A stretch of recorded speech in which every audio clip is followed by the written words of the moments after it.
Kapag natanggap nila ako, magkakaayos na kayo, di ba?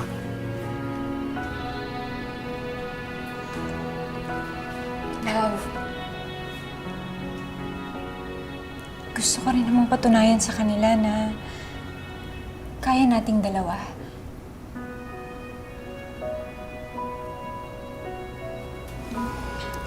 Kaya please lang. Please lang, huwag na tayong mag-aaway. Magkakampi tayo, di ba? Tama naman. Kasawa tayo. Sabihin mo sa asawa mo na hindi naman niya kailangan magbayad ka agad. Eh, mapilit po si Bernard pa eh. Nahihiya din po kasi siya sa inyo. Ay, o sige, kung mapilit siya, edi hayaan na lang natin. Pero kung talagang hindi niya kaya mag-advance, sabihin mo sa kanya, wala siyang dapat ipag-alala. Okay? Sige po, pa. Thank you po. Ingat kayo lagi, ha? Ingat din po.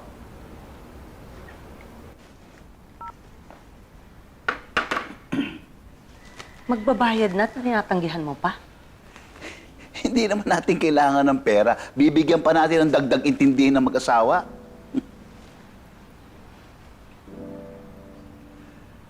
Anong iningiti-ngiti mo dyan?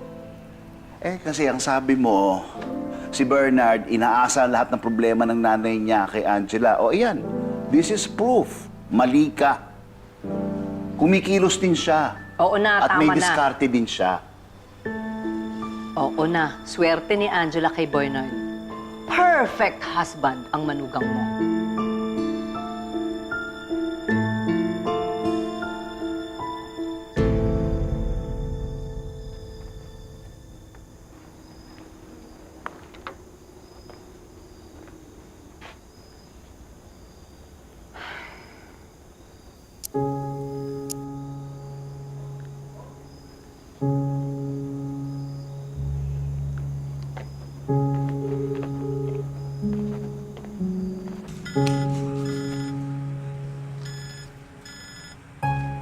Love, Hello, love?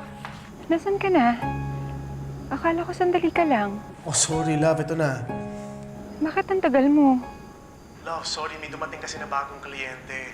Nag-present na rin ako, sayang ang laki ng project eh. Pero ito love, palabas na. Okay, sige, ingat ka ha. O, initin ko na yung niluto ko. Sige, see you love. Love you. Okay, love you. Bye-bye.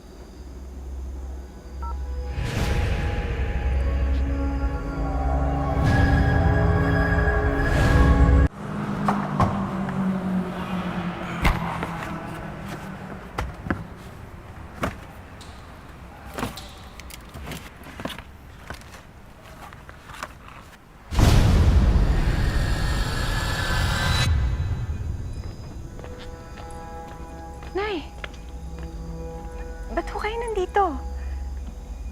Pasok po tayo sa loob. Nagluto po ako ng hapunan. Tara po. Mabuti ka talagang tao, Angela. Kaya nabiyayaan ka ng pagkakataon. Salamat po. Salamat din po sa inyo. Hindi dahil sa inyo, hindi ko po nailigtas yung asawa ko. Kahit na iligtas mo ang asawa mo, hindi pa rin natatapos sa mga problema ninyo.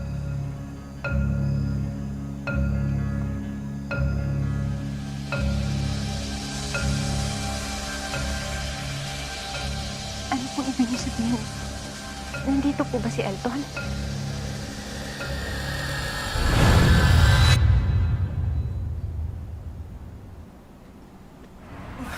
Chloe, akala ko nakaalis ka na.